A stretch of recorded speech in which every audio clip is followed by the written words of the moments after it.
નમસ્કાર વિદ્યાર્થી મિત્રો, આપણે ધોરણ 12 સમાજશાસ્ત્રની અંદર બીજો એકમ ચાલુ છે, ભારતીય સંસ્કૃતિ અને સમુદાય. એમાં આપણે આગળના લેક્ચરની અંદર ભારતીય સંસ્કૃતિની વાત કરી હતી. ભારતીય સંસ્કૃતિના લક્ષણો, એની વ્યાખ્યા, એની વાત કરી હતી. આજે આપણે ભારતીય સંસ્કૃતિનું સ્વરૂપ એની ચર્ચા કરવાની છે. ભારતીય સંસ્કૃતિના મુખ્ય 3 સ્વરૂપો છે, એની અંદર વિભાજિત કરવામાં આવી છે. ભારતીય સંસ્કૃતિ છે, આપણે અગાઉ વાત કરેલી છે કે ભારતીય સંસ્કૃતિ પ્રાચીન સંસ્કૃતિ છે, ભારતીય સંસ્કૃતિ વિશાળ સંસ્કૃતિ છે, ભાતીગળ સંસ્કૃતિ છે, વિવિધતાવાળી સંસ્કૃતિ છે. આ બધી ભારતીય સંસ્કૃતિની લાક્ષણિકતાઓ એની આપણે ચર્ચા કરી ચૂક્યા છીએ. હવે એના સ્વરૂપોમાં મુખ્ય 3 વિભાગની અંદર એને વિભાજિત કરવામાં આવે છે. પ્રશિષ્ટ કે ભદ્રવર્ગીય અથવા માર્ગી પરંપરા, બીજી લોક સંસ્કૃતિ અથવા દેશી પરંપરા, ત્રીજી આદિવાસી સંસ્કૃતિ, ટ્રાઇબલ કલ્ચર. તો આ 3 સ્વરૂપો જેની અંદર આપણે ભારતીય સંસ્કૃતિને વિભાજિત કરી ચૂક્યા છીએ. તો આ 3 સ્વરૂપોમાંથી એક સ્વરૂપની આપણે ચર્ચા કરીશું. એમાં પહેલાં આપણે આજે પ્રશિષ્ટ અથવા ભદ્રવર્ગીય અથવા તો માર્ગી પરંપરા છે, ક્લાસિકલ કલ્ચર, એની આપણે ચર્ચા કરીએ. તો પ્રશિષ્ટ, ભદ્રવર્ગીય, માર્ગી પરંપરા. આ પ્રશિષ્ટ પરંપરા શા માટે કહેવાની? તો કે આ જે પરંપરા છે એની અંદર વિદ્યાશાખાઓ, અલગ અલગ ભાષાઓ, કલાઓ, જે મૂળ અલગ અલગ શાસ્ત્રો છે, એક કલા છે એનું એક શાસ્ત્ર છે, એની રચના થયેલી આપણને જોવા મળે છે. આ બધી રચનાઓ છે સંસ્કૃતની અંદર છે. આ બધા ગ્રંથો કે શાસ્ત્રો એ સંસ્કૃતની અંદર રચાયેલા છે. એટલા માટે એને પ્રશિષ્ટ પરંપરા અથવા તો ભદ્રવર્ગીય પરંપરા કહેવામાં આવે છે, ક્લાસિકલ કહેવામાં આવે છે. ભદ્રવર્ગીય એટલે એ સમયે જે વર્ણ વ્યવસ્થા હતી એમાં જે ઉચ્ચ વર્ણ હતો અથવા તો ભદ્ર વર્ગ, જેને આપણે અત્યારે હાઈફાઈ કહીએ અત્યારના જમાનામાં, તો એ વર્ગ છે એને અંદર આ પરંપરા છે એ વિકસાવેલી છે. એટલે આપણે એને ભદ્રવર્ગીય અથવા તો માર્ગીય પરંપરાનું સ્વરૂપ આપવામાં આવ્યું છે. આ ભદ્રવર્ગીય પરંપરા છે અથવા તો પ્રશિષ્ટ પરંપરા છે, એની અંદર કઈ કઈ બાબતોનો સમાવેશ થાય? તો કે એની અંદર મુખ્ય 9 શાસ્ત્રો છે આપણા, જેની અંદર અલગ અલગ પ્રકારની કળા છુપાયેલી છે, ભાષા. આ બધા શાસ્ત્રો છે જે આપણી સંસ્કૃતિના પ્રતીકો છે, જેણે આપણી સંસ્કૃતિ છે એને સાચવી રાખી છે. તો આપણી જે સંસ્કૃતિ છે એમાંના આ જે પ્રશિષ્ટ પરંપરા છે એની અંદર કઈ કઈ બાબતોનો સમાવેશ થાય છે? તો પહેલું છે ધર્મશાસ્ત્ર. ધર્મશાસ્ત્ર આપણે જ્યારથી આમ તો માણસની ઉત્પત્તિ થઈ ત્યારથી માણસ કોઈ એવા તત્વને પેલા ધર્મ સાથે જોડે છે. દેવતા, દેવી દેવતા, આપણે પ્રાચીન સમયના અવશેષો છે એમાં પણ જોઈએ છીએ, પણ એનો અભ્યાસ પણ કરીએ છીએ આપણે કે માણસ છે એ કોઈને કોઈ એવું તત્વ છે જેની પૂજા કરે છે અથવા તો જેનામાં એની શ્રદ્ધા છે. ધર્મશાસ્ત્ર, ધર્મ શું છે એ આ ભારતની અંદર ધર્મશાસ્ત્રના કેટલા બધા ગ્રંથો છે લખાયેલા છે, જેની અંદર માણસનો ધર્મ શું છે એ કહેવામાં આવ્યું છે. પછી એને આપણે ઘણા બધા વિભાજનો અલગ અલગ ધર્મની અંદર વિભાજિત કરી દીધા, અલગ અલગ વાળા પાડી દીધા છે. પણ આ ધર્મશાસ્ત્ર છે એ આ પ્રશિષ્ટ પરંપરા છે એનું આગવું લક્ષણ છે. પછી નીતિશાસ્ત્ર. નીતિશાસ્ત્ર આપણે નૈતિકતા, માણસ છે એનું વર્તન કેવું હોવું જોઈએ. આપણા ગ્રંથોની અંદર વર્ણન છે, મનુસ્મૃતિ છે, એની અંદર માણસે શું કરવાનું છે એનું સરસ મજાનું વર્ણન છે. કદાચ એવું માનવામાં આવે છે કે ભગવાન મનુ એણે માણસોને જ્યારે પૃથ્વી ઉપર મોકલ્યા ત્યારે એણે આ એક શાસ્ત્ર આપ્યું, ગ્રંથ આપ્યો કે આ અનુસાર તમારે વર્તન કરવાનું છે. પછી એણે શું કર્યું એ અલગ વસ્તુ છે. પણ નીતિશાસ્ત્ર છે એની અંદર માણસ છે એની નૈતિકતા, નીતિમત્તા, વર્તન વ્યવહાર કેવા પ્રકારના કરવાના છે, કેવા પ્રકારનું વર્તન હોવું જોઈએ એનો ઉલ્લેખ આ નીતિશાસ્ત્રની અંદર છે. પછી જ્યોતિષશાસ્ત્ર એક શાસ્ત્રો ગ્રંથ છે, જ્યોતિષશાસ્ત્ર, જેની અંદર અવકાશ વિજ્ઞાન, ખગોળશાસ્ત્ર અને જ્યોતિષશાસ્ત્ર ત્રણનો સમાવેશ થાય છે. જ્યોતિષ છે આપણે ખબર છે, ગ્રહોને, નક્ષત્રોને, રાશિઓને, આ બધી જે બાબતો છે એ માણસના જીવનમાં કેવી રીતે અસર કરે છે. આપણે કુંડળી બનાવડાવીએ, કોઈ પણ સારું કાર્ય કરવાનું હોય તો આપણે મુહૂર્ત જોવડાવીએ કે આ વસ્તુ કરવાની છે. પ્રસંગ હોય, લગ્ન હોય તો આપણે એનું મુહૂર્ત જોવડાવીએ કે ક્યારે કરવા. તો એ જ્યોતિષશાસ્ત્ર છે એની અંદર આ અવકાશ વિજ્ઞાન, ખગોળશાસ્ત્ર અને જ્યોતિષશાસ્ત્ર ત્રણેયનો સમાવેશ થાય છે. અવકાશીય ગ્રહો, બ્રહ્માંડ છે એની ઉત્પત્તિ થઈ, કેવી રીતના ગ્રહો બધા છૂટા પડ્યા, સૂર્ય છે એ એક સ્થિર છે, ફરતે એની બાજુ બધા ગ્રહો ફરે છે, એ ગ્રહોના ઉપગ્રહો છે. તો આ બધી બાબતો છે. આકાશની અંદર કેવી ઘટનાઓ બને છે, સૂર્યગ્રહણ થાય છે કેવી રીતના થાય છે, ત્યારે ગ્રહણની રાશિઓ ઉપર શું અસર થાય છે, આ બધું આપણે જ્યોતિષશાસ્ત્રની અંદર અભ્યાસ કરીએ છીએ. તો એ જ્યોતિષશાસ્ત્ર છે એ પણ આપણી સંસ્કૃતિનું એક સ્વરૂપ છે, ભારતીય સંસ્કૃતિનું એક સ્વરૂપ છે.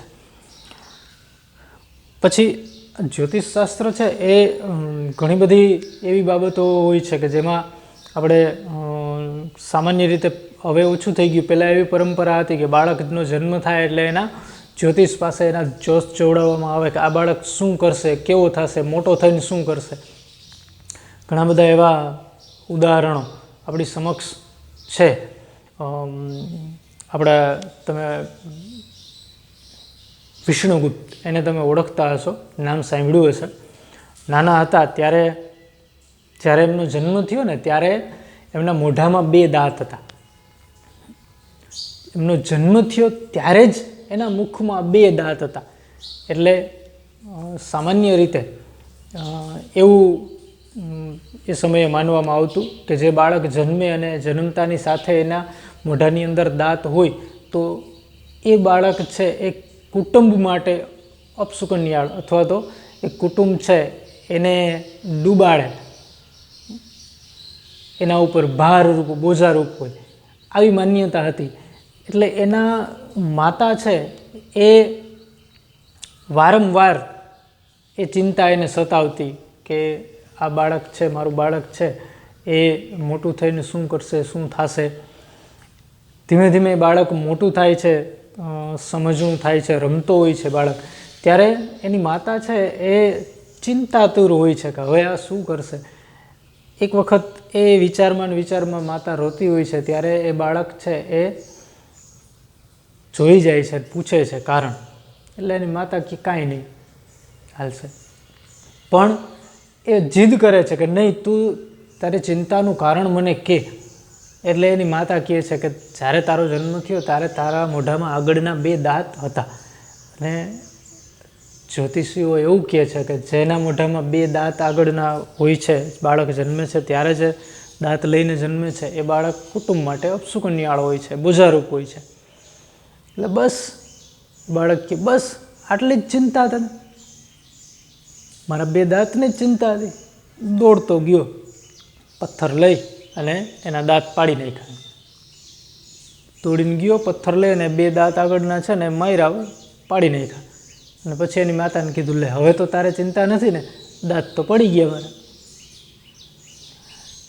તો એ બાળક વિષ્ણુ એ જ ચાણક્ય મોટો થઈ અને ચાણક્ય અને આપણા જે એક વ્યાકરણ શાસ્ત્રી, વ્યાકરણના ગ્રંથની રચના કરી એ ચાણક્ય વિષ્ણુગુપ્ત.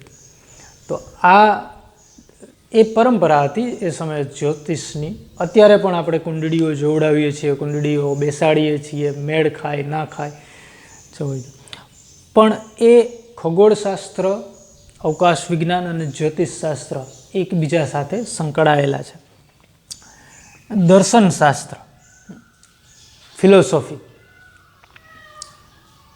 પ્રાચીન સમયથી ભારતની અંદર ફિલોસોફી ચાલી આવે છે. ફિલોસોફી, દર્શનશાસ્ત્ર એટલે આદર્શતાની વાત. માણસ છે એના માટે આદર્શ કઈ બાબતો છે,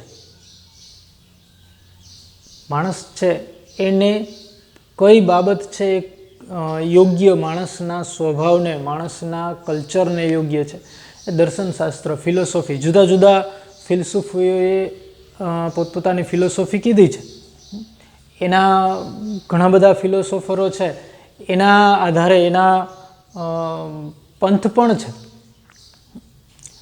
એના વિચારો. ફિલોસોફી એટલે એ લોકોના વિચારો છે એ લોકો સુધી એણે પહોંચાડ્યા છે. આપણે ભગવાન બુદ્ધ છે એ દાર્શનિક જ હતા. ઓશો રજનીશ દાર્શનિક છે. તો આ જે દર્શનશાસ્ત્ર છે એ પણ આપણી સંસ્કૃતિનો એક ભાગ છે. પછી સંગીત શાસ્ત્ર, મ્યુઝિક. સંગીત છે એ એવી વસ્તુ છે જે અબાલ વૃદ્ધ બધાને ગમે. નાના બાળક હોય એને સંગીત સાંભળવું ગમે, મોટા લોકો હોય એને સંગીત સાંભળવું ગમે, બધા યુવાનોને ગમે, બધાને. પણ સંગીત છે એ પણ આપણી સંસ્કૃતિનો એક હિસ્સો છે. સંગીતની અંદર ભારતે ઘણું બધું પ્રદાન આપેલું છે. શાસ્ત્રીય સંગીત છે, હવે તો કેટલી બધી પ્રકારના. એક આદિવાસી પરંપરાની અંદર આપણે એના વાજિંત્રો જોશું, જે પહેલાં પ્રાચીન સમયમાં કેવા કેવા વાજિંત્રો હતા. માણસ છે, સંગીત છે, આપણે સરસ્વતી માતા છે અને સંગીતની દેવી માનીએ છીએ. સંગીત એ માણસના જીવનની અંદર પ્રાચીન સમયથી ચાલ્યું આવે છે અને એની અંદર કેટલા સામવેદ આખો ગ્રંથ છે, સંગીતનો ગ્રંથ છે. આપણે ભારતીય સંસ્કૃતિની અંદર મુખ્ય 4 વેદો, પ્રાચીનમાં પ્રાચીન વેદો ગ્રંથો જે ગણાય છે એમાં 4 છે. એમાંથી એક સંગીતનો વેદ છે, સામવેદ. બીજો વેદ પેલો ઋગ્વેદ, બીજો સામવેદ, જેની અંદર સંગીત છે એનું ભારતને અને ભારતે દુનિયાને આપેલું પ્રદાન એ સામવેદની અંદર છે. તો આ સંગીત શાસ્ત્ર છે એ પણ આપણે પ્રશિષ્ટ સ્વરૂપનો જ એક ભાગ છે. પછી નાટ્યશાસ્ત્ર, નાટક. માણસ છે એ જ્યારે અત્યારના સમયની અંદર સોશિયલ મીડિયા ને ટીવી ને થિયેટર્સ ને આવું બધું છે એ ન હતું, ત્યારે માણસ છે એ મનોરંજન માટે નાટકનો સહારો લેતો. એના માટે કેટલા બધા નાટકો લખાયેલા છે. કાલિદાસના નાટકો છે, ભારવીના નાટકો છે, ભર્તૃહરિના નાટકો છે. કેટલા બધા નાટ્યશાસ્ત્રીઓ છે જેણે નાટકોની રચના કરી છે. એ નાટકો આજે પણ અમર છે. કાલિદાસનું અભિજ્ઞાન શાકુંતલમ નાટક છે એ તો એટલી હદે પ્રખ્યાત છે કે કાલિદાસ છે એને એ નાટકના કારણે કલિકાલ સર્વજ્ઞનું બિરુદ આપવામાં આવ્યું હતું. અને જર્મનનો કવિ એ નાટક વાંચી અને એને માથા ઉપર રાખી અને નાચવા માંડ્યો, એટલો પ્રભાવિત થયો નથી. તો એ આપણી સંસ્કૃતિનો એક હિસ્સો છે. પછી વ્યાકરણ શાસ્ત્ર. વ્યાકરણ, ભાષા છે એ બોલવી અને લખવી બે અલગ અલગ વસ્તુઓ છે. આપણે અગાઉ વાત કરી હતી કે ભાષા ભારતની અંદર 22 તો ભારતની માન્ય ભાષાઓ છે. આમ તો ઘણી બધી બોલીઓ બોલાય છે, પણ જ્યારે એને લખવા માટે મૂળાક્ષરોની જરૂર પડે એ વ્યાકરણમાંથી ઉદ્ભવે છે. તો સંસ્કૃતનો વ્યાકરણ ગ્રંથ પાણીની, ચક્રપાણીનીએ સંસ્કૃતનો વ્યાકરણ ગ્રંથ આખો લખ્યો છે. આપણે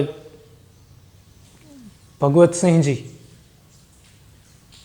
જેણે ભગવત ગોમંડલ નામનું આખો વ્યાકરણ ગ્રંથ છે એ લખ્યો છે, જે આધુનિક વ્યાકરણ ગ્રંથ કહી શકાય છે.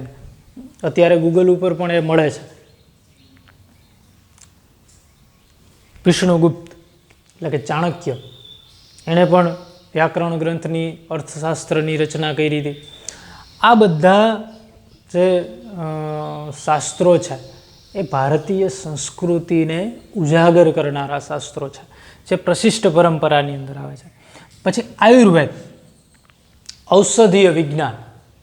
આયુર્વેદ છે એ પણ પ્રશિષ્ટ સંસ્કૃતિનો જ એક ભાગ છે. પ્રાચીન સમયથી આપણે આયુર્વેદ ક્ષેત્રે નોંધપાત્ર યોગદાન રહેલું છે ભારતનું. આયુર્વેદના ગ્રંથો ચરક સંહિતા, સુશ્રુત સંહિતા, અશ્વશાસ્ત્ર, હસ્તિશાસ્ત્ર, આ બધા જે ગ્રંથો છે એ ભારતના ઋષિમુનિઓએ આપેલા આયુર્વેદિકના ગ્રંથો છે. એની અંદર કેટલી બધી ઔષધિઓ છે એનું વર્ણન કરેલું છે. શૈલ્ય ચિકિત્સા, પ્લાસ્ટિક સર્જરી કરવી, આ બધું એ સમયે આપણા ઋષિમુનિઓ, વિદ્વાનો જાણતા હતા અને એ પરંપરા એણે આપણને આપી છે.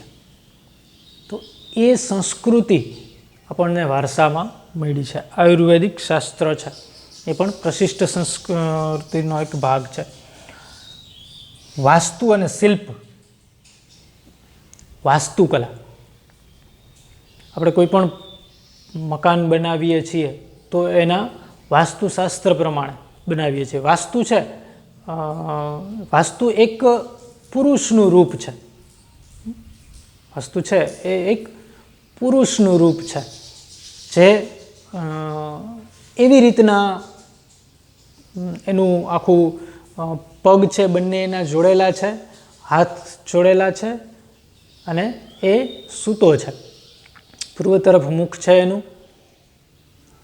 આ આખું જે જગ્યા હોય છે એની અંદર કઈ દિશામાં કઈ વસ્તુ રાખવી એ આ વાસ્તુશાસ્ત્ર આપણને શીખવે છે. દેવોના આર્કિટેક્ટ વિશ્વકર્મા, જેણે આ વાસ્તુશાસ્ત્ર છે એની અંદર બહુ સરસ મજાનું યોગદાન આપેલું છે. વિશ્વકર્મા છે એ દેવોના આર્કિટેક્ટ કહેવાય, સ્થપતિ, દેવોના મકાનો બનાવવાવાળા આર્કિટેક્ટ વિશ્વકર્મા. વાસ્તુશાસ્ત્ર અને શિલ્પો છે એ પણ ભારતની એક એવી કલા છે જેની અંદર કેટલા બધા પ્રાચીન શિલ્પો આપણે જોઈએ છીએ કે એક જ પથ્થરમાંથી એવી રીતનું શિલ્પ બનાવવામાં આવે, મૂર્તિ બનાવવામાં આવે. તો આ જે પરંપરા છે એ પણ પ્રાચીન સમયથી આપણને ભારતીય સંસ્કૃતિનો એક અભિન્ન અંગ, એક અભિન્ન હિસ્સો રહ્યું છે. તો પ્રશિષ્ટ ભદ્રવર્ગીય અથવા માર્ગી પરંપરાની અંદર આ 9 બાબતોનો સમાવેશ થાય છે. જે કલાઓ છે, વિદ્યાશાખાઓ છે, ભાષાઓ છે, સંસ્કૃત શાસ્ત્રો છે, એ આનો એક હિસ્સો છે. એમાં ધર્મશાસ્ત્ર, નીતિશાસ્ત્ર, જ્યોતિષશાસ્ત્ર, દર્શનશાસ્ત્ર, સંગીતશાસ્ત્ર, નાટ્યશાસ્ત્ર, વ્યાકરણશાસ્ત્ર, આયુર્વેદ શાસ્ત્ર અને વાસ્તુ અને શિલ્પ. આટલી કલાઓ, શાસ્ત્રો, ભાષાઓ એનો સમાવેશ આ પ્રશિષ્ટ અથવા ભદ્રવર્ગીય કે માર્ગી પરંપરાની અંદર થાય છે. તો આટલી બાબતો છે એ યાદ રાખવાની છે. હોમવર્કની અંદર પ્રશિષ્ટ કે ભદ્રવર્ગીય કે માર્ગી પરંપરાના પાસાઓ એ લખવાના છે. આ 9 બાબતો છે એ તમારે બુકની અંદર લખવાની છે. હવે પછી આપણે નેક્સ્ટ લેક્ચરની અંદર સાંસ્કૃતિક અથવા દેશી પરંપરાની વાત કરીશું. Okay, thank you.